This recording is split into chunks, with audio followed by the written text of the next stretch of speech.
મારે સ્ત્રીઓને પણ એ વાત કહેવી છે કે તમે ઘરમાં રહી શકો છો, સિરિયલો જોઈ શકો છો, એકનો એક એપિસોડ 2 વાર જોઈ શકો છો, કારણ કે સવારે 9 વાગે ગયેલો માણસ સાંજે 8 વાગે આવીને તમારા ઉપર ઓફિસનું ટેન્શન નાખતો નથી. એના વાળ ખરી જાય છે, એને ડાયાબિટીસ થઈ જાય છે, એને કોલેસ્ટ્રોલ આવે છે, એને બ્લડ પ્રેશર થઈ જાય છે, કારણ કે તમારી સાથે શેર કરતો નથી કે એને કેટલું ટેન્શન છે. આજે જ સવારે તમારે ત્યાં 7 જણાના મૃત્યુના સમાચાર છે. એક માણસે આત્મહત્યા કરી લીધી. આગલે મહિને એણે પોતાના મિત્રને સમજાવ્યો છે કે આત્મહત્યા ન કરાય, એ માણસે આત્મહત્યા કરી લીધી.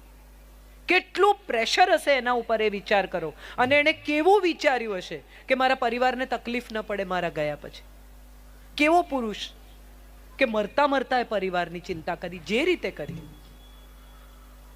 હૃદય આજ સવારથી મારા મનમાંથી એ વિચાર જતો જ નથી. હું ચા પીતી હતી ને મેં છાપું ખોલ્યું, મારી ચાનો સ્વાદ બદલાઈ ગયો. મને એમ થયું કે અરે રે, કેવી તકલીફમાંથી એ માણસ પસાર થયો હશે કે એણે આખા પરિવારને ખતમ કરી નાખવાનો વિચાર કર્યો. કોકની સાથે વાત કરી હોત, કોઈને કહ્યું હોત કે મને આવી તકલીફ છે. તમારે ત્યાં તો કેટલા દાતાઓ છે, કેટલા સમજદાર, કેટલા હોશિયાર લોકો છે, એને આમાંથી બહાર કાઢ્યો હતો. તો હું મારી વાત પર પાછી આવું છું કે વાત કરો, મિત્ર સાથે, પત્ની સાથે, સંતાનો સાથે, પરિવાર સાથે. તમારું ટેન્શન શેર કરો. તમને શું નથી ગમ્યું એ કહો. કેટલી બધી વાર એવું થાય કે આપણે બધું મનમાં જ ભરી રાખીએ. તે દિવસે મિત્રોની સામે મારી મજાક કરી, બધાની સામે મને ઉતારી પાડે છે, આમ કરે છે, ફલાણું કરે છે. રોજ સારું બનાવું તો કહેતા નથી, એક દિવસ મીઠું ઓછું હોય તો લોહી પી જાય છે. પણ એ જ દિવસે, એ જ મિનિટે જમી લીધા પછી કહો કે રોજ તો મીઠું બરાબર જ હોય છે, આજે થોડું વધારે હતું, એમાં આટલો બધો ગુસ્સો કરાય? વાત પૂરી થઈ જશે. 0-0. ક્યુમ્યુલેટ હિસાબ ન કરો, કેરી ફોરવર્ડ. આ પાનું આગળ, એનું પાનું આગળ, એનું પાનું આગળ, અને પછી એક દિવસ એવી પ્રેશર કુકરની સીટી વાગે ત્યારે એમ થાય કે અરે આવી વાતમાં લડે છે. પણ આ કેટલા દિવસથી ભેગું કરી રાખ્યું છે. પછી મેનોપોઝ આવે ત્યારે દરેક સ્ત્રીને એમ થાય કે હું કામની નથી, છોકરા મોટા થઈ ગયા, એમને મારી જરૂર નથી, ઘરમાં કોઈને મારી પડી નથી. એને બદલે આઈડિયલ પરિસ્થિતિ એ છે કે તમે પણ તમારા માટે એક એવું કામ શોધી રાખો જે તમને ગમતું હોય. ભરત, ગૂંથણ, વાંચન, કોઈકની મદદ કરવી, બ્લાઇન્ડ છોકરાઓને વાંચીને કેસેટો આપવી, કેટલું બધું કામ છે. સમાજ સેવા કરવી. આજે મને સૌજીભાઈ કહેતા હતા કે 500 દીકરીઓ અહીંયા રહે છે. કંઈ નહીં તો એ 500 દીકરીઓને બોર્ડિંગમાં 5 દીકરીઓને તમે મિત્ર બનાવો, એમની સાથે વાત કરો. તારી મમ્મી ન કહી શકે બેટા, એ તું મને કહી શકે. એ પણ બહુ મોટી સમાજ સેવા છે. ઘરમાં બેસી રહેવું અને એવું વિચાર્યા કરવું કે મારી કોઈને જરૂર નથી, એના કરતાં સમાજમાં બહુ બાળકો છે જેને તમારી જરૂર છે. જાઓ, નીકળો. હવે પતિ બિઝી છે, સંતાનો મોટા થઈ ગયા છે, તમારી પાસે સમય છે, તમારા સ્વાસ્થ્યની કાળજી કરો.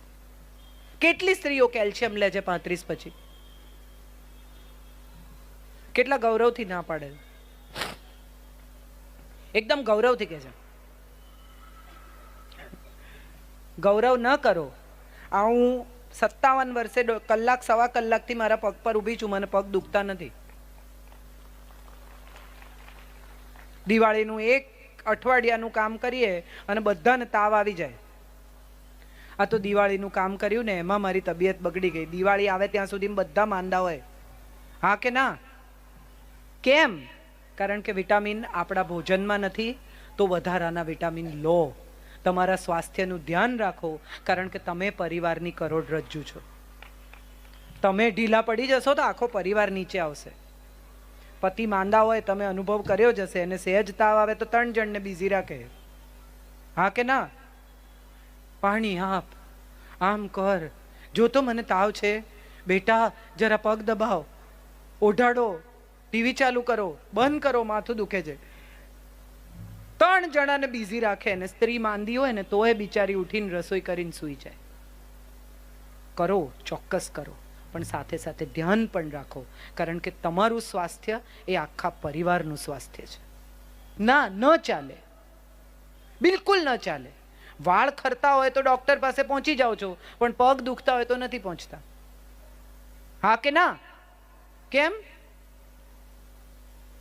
એક પિમ્પલ થાય તો તરત સ્કિન સ્પેશિયાલિસ્ટને કે અહીંયા જુઓ ને આવો ડાઘો પડી ગયો છે.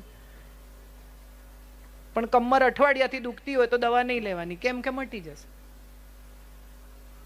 કમર દુખે ને એ બધું અગત્યનો મુદ્દો છે પિમ્પલ કરતા. અને આ તમારી દીકરી નાની હોય ને ત્યારથી એને શીખવાડો કે પિમ્પલ થશે તો ચાલશે, કમર દુખશે તો નહીં ચાલે. સ્વસ્થ થા, મજબૂત થા, મનથી શરીરથી. તારા નિર્ણયો કર, એ નિર્ણયોને વળગી રહે, મક્કમ થા, જીવનમાં આગળ વધ. તારા ફાઇનાન્સ તું નક્કી કર. કરોડો રૂપિયા ખર્ચીને તમે દીકરીઓ પરણાવો છો, હા કે ના? કેટલો બધો વૈભવ, એમ થાય કે આમ રામ સીતાનો સેટ બનાવે ને આમ કરે ને પેલું કરે ને. કોઈ પિતા એવો છે કે જે 5-25 લાખ રૂપિયા દીકરીના નામે એફડી મૂકે? એને અંડરગાર્મેન્ટ ખરીદવા માટે જ્યારે પતિ પાસે પૈસા માંગવા પડે ને ત્યારે એને ખૂબ અપમાન લાગે છે. એના હાથમાં એની પોતાની માસિક આવક આવે ને એવી વ્યવસ્થા ચોક્કસ કરજો જો એ ગૃહિણી હોય તો. આ બહુ જરૂરી છે. એનું સ્વમાન જળવાય એ પણ પરિવારમાં બહુ જ મહત્વનું છે. કારણ કે દર મહિને જ્યારે પૈસા માગે છે ત્યારે એને દર વખત એના સ્વમાન ઉપર એક નાનો ઘા થાય છે. આજની દીકરીઓ જુદી છે. ઘણા પતિઓ એમ કે મારી માને તો કોઈ દિવસ ખરાબ નથી લાગ્યું, મારી મા તો પપ્પા પાસેથી માંગતી હતી, એમાં શું? હા, મા માંગતી હતી કારણ કે માનો ઉછેર એવો હતો, માનો સમય અલગ હતો. આજે હવે રોજ એના મગજમાં ફેમિનિઝમના ઇન્જેક્શન મારવામાં આવે છે. સ્ત્રી સ્વાતંત્ર્ય ને સ્ત્રી સમાનતા ને સ્ત્રી ફલાણું ને આપણે નહીં સાંભળી લેવાનું. અને એમાં મમ્મીઓ ફોન કરે રોજ સવારે, તારે ઘેર શું બનાવ્યું? આપણે ઘરે તો ટીંડોળા ઊભા સમારે છે, એ લોકો કેમ ગોળ સમારે છે? અરે ભાઈ, બધા ચાવીને જ ખાઈ જવાના છે. લપ મૂકો ને, એના ઘરમાં માથાકૂટ કરવાની. એને પરણાવી છે તમે તો એને એના ઘરમાં સેટલ તો થવા દો. તમે તો બધા ખેતી સાથે જોડાયેલા, ખેતીની નજીક રહેલા લોકો છો. એક કુંડામાંથી છોડ બીજા કુંડામાં લઈ જઈએ તો સોય ઝટકીને આમ ખાલી કરીને મૂળ સાથે લઈ જઈએ? આજુબાજુની થોડી માટી કાઢીએ. કેમ?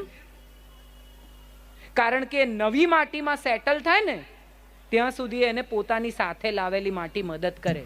આ તમારા ઘરમાંથી જે દીકરી ગઈ ને પોતાની સાથે તમારા સંસ્કારની, તમારા પ્રેમની, તમારા વિશ્વાસની માટી લઈ ગઈ છે.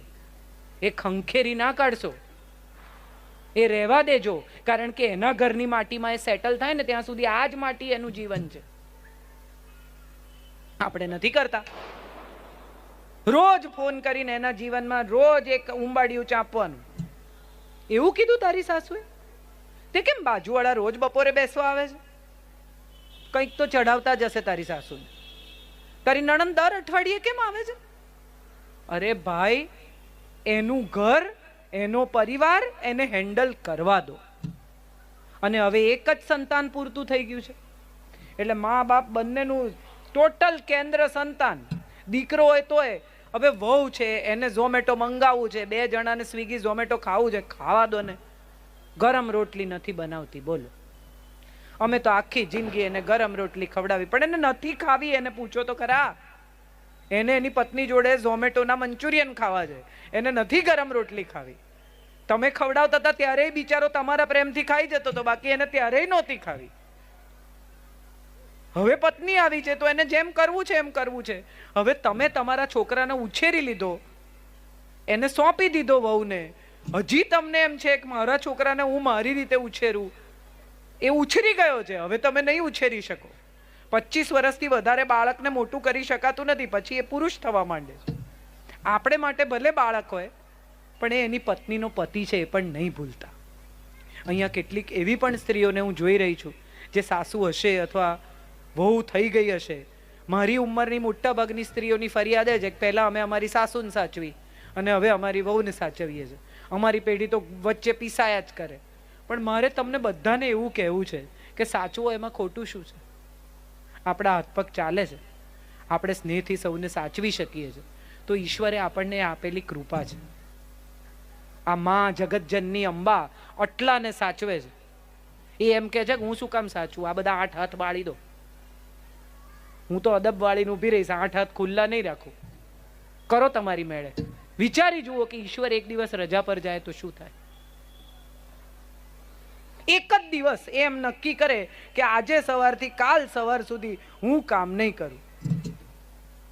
સૂરજ તમે ઉગાડજો, અનાજ તમે ઉગાડજો, છોકરા તમે જન્મ લે ત્યારે હાજર રહેજો, કોઈનો શ્વાસ જાય ત્યારે પણ તમે યમ બનીને લઈ જજો. હમણાં કોકે મને એક વોટ્સએપ મોકલે છે કે ગુજરાતમાં જેટલા લોકો પીને મરી જાય છે ને ગાડી ચલાવીને, એને યમરાજ લેવા આવવાની ના પાડે છે.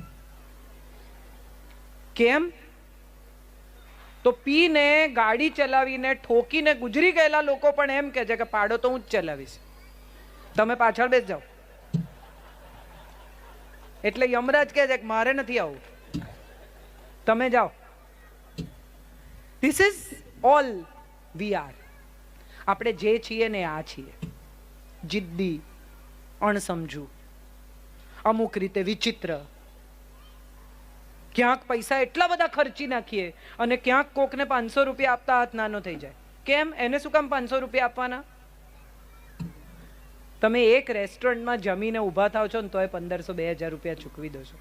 એક ગરીબ માણસને 500 રૂપિયા આપતા તમારો હાથ કેમ અચકાય છે? એને માટે આખા મહિનાના ચોખા છે, એને માટે આખા મહિનાનું તેલ છે.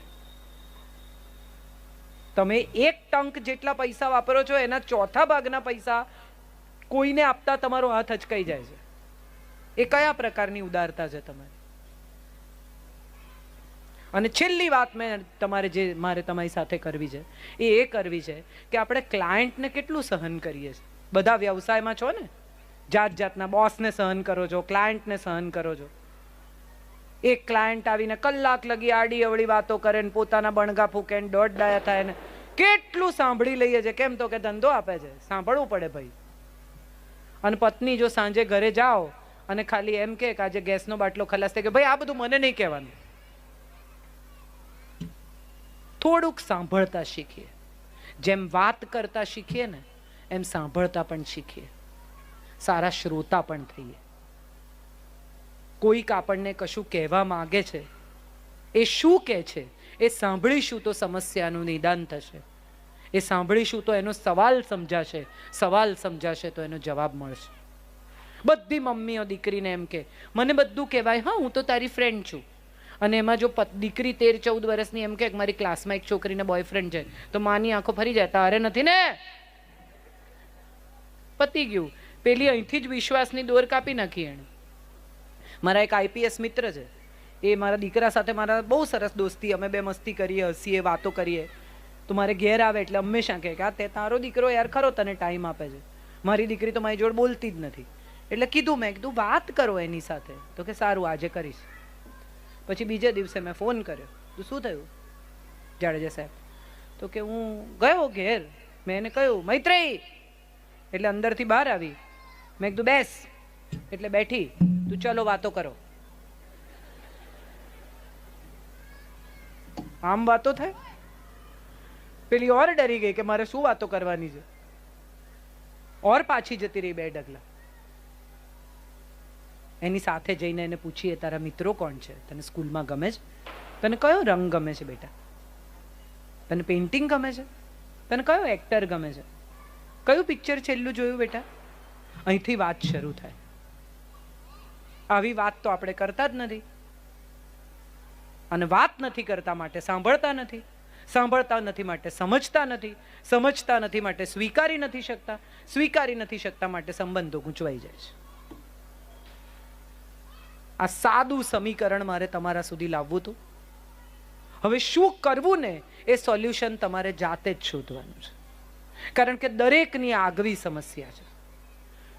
એક માણસની ફોર્મ્યુલા બીજાને કામ લાગે એમ નથી.